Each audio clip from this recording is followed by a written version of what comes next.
escola como un lugar onde temos que formar as criaturas para que non sei que estamos berrando antiimperialismo, antifascismo, anti non sei que, persoas formadas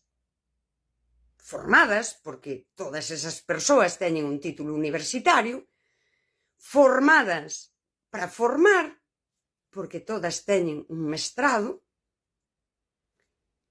e esa suposta pensamento crítico vano cultivar dicindo hai un feminismo malo, feminismo TERF, e mentras na rúa se pide a morte das TERF, vendéndolle á infancia un movimento que pide a morte de quen sexa. Dame igual. Cando se lles pide neutralidade ideolóxica, eu concordo. Non porque eu estea de acordo co PP.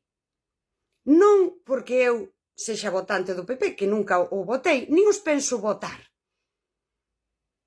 Senón porque eu si concordo ca neutralidade ideolóxica.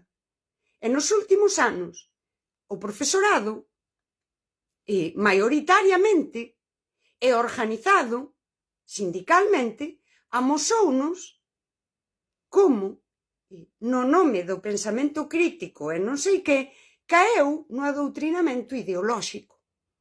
Neste caso, nesa ideoloxía identitaria, na ideoloxía de xénero. E este momento, cuidado, rapazadas, co feminismo TERF, é moi futurismo prefascista, donde se fixo unha crítica ao feminismo tal como viña sendo o feminismo en favor da rotura do xénero. Non sei, cada quen que pense para si.